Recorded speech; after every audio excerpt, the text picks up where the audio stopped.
Bienvenue dans le podcast Histoire d'artisans. Je suis Lisa Millet, présidente de l'association. Nous avons à cœur de valoriser l'innovation et le savoir-faire des artisans d'art. Je suis fière d'annoncer notre collaboration avec la Fondation Bettencourt-Schuller pour une série spéciale, Des ailes au talent, qui met en lumière des lauréats du prix Liliane Bettencourt pour l'intelligence de la main. Chaque semaine, jusqu'à fin octobre, découvrez des histoires inspirantes d'artisans d'exception. Retrouvez plus d'infos en description. Belle écoute!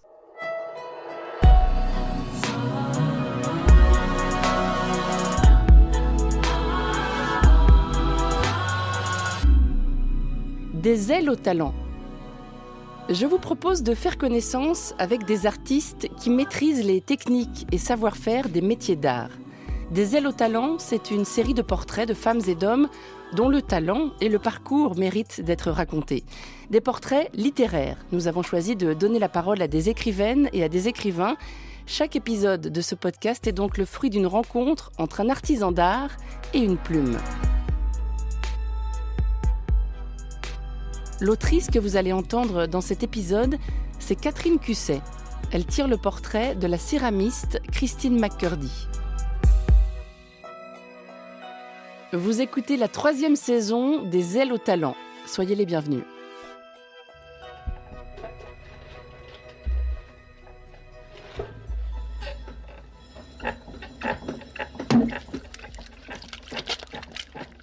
Sa matière, c'est la terre. Mais la terre, c'est aussi la puissance féminine primordiale, Gaïa, la déesse mère, née juste après le chaos et en même temps que l'amour, déesse chtonienne qui a donné naissance au ciel, à la mer et aux montagnes. Il y a quelque chose de puissamment féminin dans le travail de Christine McCurdy, dans ses demi-sphères, à l'extérieur rugueux, griffé, strié et à l'intérieur blanc, brillant et lisse, qu'on a envie de caresser, surtout pour toucher la tache rouge vive qui se trouve en leur cœur. Christine vient me chercher à la gare de Bois-le-Roi, à une demi-heure de Paris.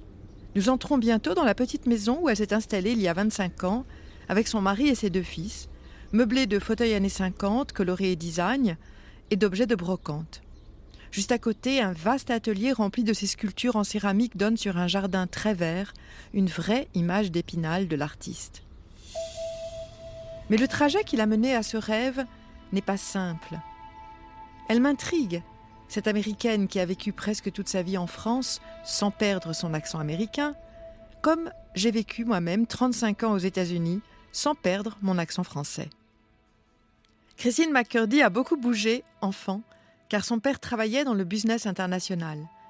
Elle suit son premier cours de céramique à 15 ans en France, au lycée américain de Saint-Cloud. Je restais après l'école. J'ai acheté un tour à la maison que j'ai mis à la cave. Enfin, j'étais juste passionnée par ça. Lui plaît le côté charnel, sensuel de la céramique. Elle n'imagine pas pour autant en faire un métier. À 17 ans, elle part étudier l'histoire de l'art à l'Université de Californie à Santa Cruz. Elle y devient la française alors qu'elle était l'américaine en France. Elle y perd son identité. Elle s'inscrit à un atelier de céramique avec un professeur qui fut le disciple de Marguerite Wildenhain, la céramiste du Bauhaus, dont le fondateur, Walter Gropius, a voulu effacer la barrière qui séparait les artistes des artisans. En fait, mon prof était la première génération de disciples de Marguerite Wildenhain. Elle était céramiste au Bauhaus et elle a émigré aux États-Unis. Elle a fondé une poterie s'appelait Pond Farm. Et donc, il avait une technique assez rigoureuse qui venait d'elle et c'est ça qu'il a voulu m'apprendre.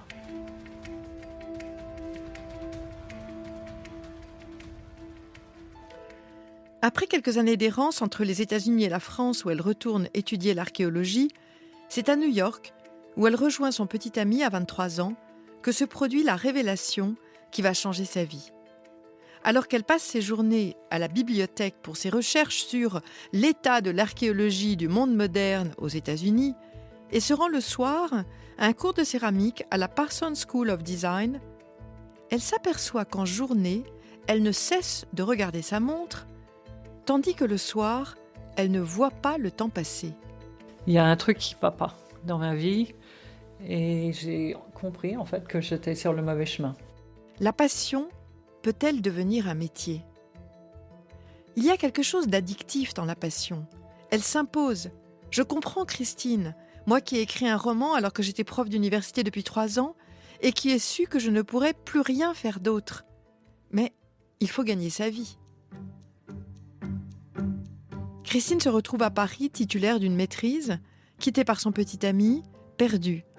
À une époque où les ateliers de céramique sont rares à Paris, elle réussit à intégrer l'atelier d'une Américaine élevée au Japon. Elle travaille comme serveuse et traductrice, vend ses pièces à des foires de rue. Elle satisfait enfin ce besoin de créer sans lequel la vie lui apparaît comme un vaste ennui. Elle travaille avec la seule matière qui lui convient, pas le tissu, pas le bois, mais la terre, qui lui a permis de trouver son équilibre et de supporter son questionnement incessant sur le sens de tout. J'ai besoin d'avoir cette expression intuitive. La terre, elle est très intuitive. Mais cela ne lui suffit pas. Je me suis dit, there must be more to life than this. Elle repart. Au Banff Center for the Arts, au Canada, un Eldorado pour artistes, où elle était acceptée avec une bourse, elle vit un chamboulement majeur. Jusque-là, elle produisait une céramique utilitaire de belle qualité dans la ligne de Bernard Leach et de la philosophie japonaise qui fait de la céramique un art humble. Dans ce lieu interdisciplinaire, où elle assiste chaque semaine aux présentations que les artistes font de leur travail, elle comprend que la céramique utilitaire est dépassée depuis 20 ans. À la bibliothèque, elle découvre les arts premiers, mais surtout, elle s'avise qu'elle doit se faire confiance et se lancer. Et je me suis rendu compte que, en fait, il n'y avait que moi qui pouvais décider. Parce que chacun avait sa vision par rapport à leur vision. Et donc, je me suis donné la confiance d'expérimenter. C'est là qu'a lieu son geste créateur fondateur. Un jour, elle coupe en deux une forme qu'elle a faite. Transgression radicale. Elle vient d'oser. D'un geste, elle a quitté le joug de l'humble répétition. Elle sort de la série, elle entre dans la création. Cet acte libérateur devient, à l'instant où elle l'accomplit, une évidence. La forme divisée ne sert plus à rien, mais exprime une idée, celle de la séparation entre les êtres, de la solitude, du face-à-face avec soi-même, de notre propre fracture intérieure. À Los Angeles, où Christine a suivi son mari, un metteur en scène islandais, elle s'inscrit à un MFA de céramique sous la direction d'Adrian Sachs pour avoir accès à un atelier. Elle commence son travail sculptural. Elle expérimente avec les matières, les cuissons, les émaux, les styles. D'artisan, elle devient artiste, c'est-à-dire quelqu'un qui utilise sa maîtrise d'une technique pour l'expression consciente d'une œuvre personnelle. Dans mon travail, il y a une idée conceptuelle derrière la plupart des pièces. Il y a une volonté d'exprimer des idées. Et je m'intéresse tout particulièrement à ce qui relie les êtres et ce qui les sépare. Comment ils peuvent vivre proches, mais être très loin, ou se ressembler sans se ressembler du tout. De retour en France, après quelques années en Islande, elle emprunte de l'argent pour acquérir le bail d'un atelier d'artiste dans le 11e. Elle vient d'acheter sa liberté. Elle met une annonce dans un journal américain et commence à donner des cours dans son atelier et à la Parsons School. Elle gagnera sa vie ainsi pendant 20 ans. Longtemps, Christine McCurdy a littéralement tourné autour du pot. Elle était attirée par l'imagerie humaine peinte sur les céramiques italiennes ou précolombiennes. Dans toutes les cultures primitives qu'elle avait étudiées, africaines, cycladiques, chinoises, iraniennes, le pot en forme de femme, de déesse mère, était un rite millénaire qui faisait le lien entre la vie et la mort. Le vocabulaire même du pot de céramique est celui du corps de la femme. On parle de pieds, de panse, de lèvres, d'épaules, de col. Se rappelant les leçons de l'archéologue sémiologue avec qui elle avait étudié à la Sorbonne, Philippe Bruneau, Christine a fini par comprendre qu'elle n'avait pas besoin de peindre de portraits, mais devait laisser le pot imposer sa forme, devenir le personnage. Enceinte, elle a fabriqué de gros pots. Ensuite, elle les a affinés. Ses premières œuvres n'avaient rien d'utilitaire, mais ressemblaient à des vases. Soupçon de vase, lui a-t-on dit, quand elle a postulé à la Maison des artistes en 1993. Ce n'était donc pas de l'art. Elle en a été mortifiée. Elle a commencé par des pièces anthropomorphes en grès, puis elle a développé des formes végétales inspirées de la nature, des graines et des fruits. L'idée du corps humain est restée, le contraste entre la carapace extérieure et l'intérieur vulnérable. Dans une pièce comme Ouais. celle-ci, comme d'autres, ce sont des formes coupées en deux. Et quand j'ai deux pièces face à face, c'est souvent des pièces métaphores pour des êtres humains, des corps ou des personnages. Donc l'identité et le manque d'identité, enfin toutes ces choses sont des choses qui me préoccupent beaucoup. En utilisant la faïence à partir de 1998, elle a pu développer des formes qui n'étaient plus verticales mais partaient dans l'espace de façon asymétrique.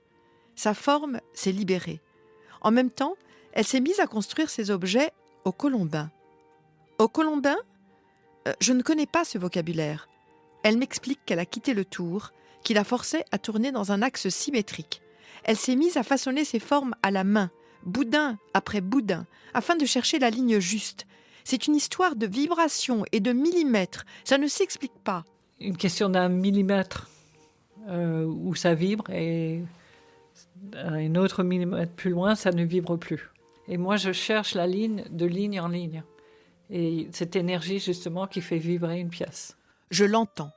C'est exactement le même travail que l'écriture, où l'on cherche le mot juste, où un simple adjectif peut détruire une phrase. Le rouge et le rose vif, symboles de l'intime et du danger, sont ses couleurs de prédilection. Les formes, toupie et bombe, boule de bowling, mortier et pilon, grenade, haltère, représentent à la fois des corps féminins, des armes, des jeux d'enfants, des symboles de pouvoir. C'est son identité divisée, sa propre déchirure, mais aussi celle de notre monde en guerre, qui est au cœur de son travail, dans ses formes chtoniennes et ludiques qui mêlent la menace, l'interdit et le désir. Le succès lui est tombé dessus passé la quarantaine. Pierre Staudenmayer, le ponte du design des années 80, l'avait lancé en lui offrant son premier catalogue et en vendant ses œuvres à une clientèle de collectionneurs. En 2009, elle reçoit le prix de l'intelligence de la main de la Fondation Bettencourt-Schuller. L'année précédente, la Manufacture de Sèvres lui a offert une résidence de 4 ans, puis une rétrospective de 20 ans de travail au Musée national de Sèvres. La galerie Jousse Entreprise la représente en France, la galerie Pierre-Marie Giraud en Belgique.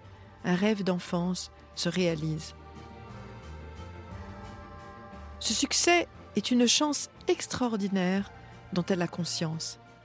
Mais pour Christine, humble et modeste, le vrai succès, c'est d'avoir pu faire de la céramique un métier et d'en vivre. C'est de poursuivre sa quête d'une forme qui ait du sens pour elle, qui exprime sa sensation du monde et dont elle est la seule à pouvoir décider. Elle a cessé d'enseigner, mais n'imagine pas d'arrêter de créer, car seul l'intéresse le processus infini du travail avec son cortège de tâtonnements, d'incertitudes et ses rares, lumineuses évidences. Christine McCurdy, fière d'être un artisan et de perpétuer une technique millénaire, est une artiste.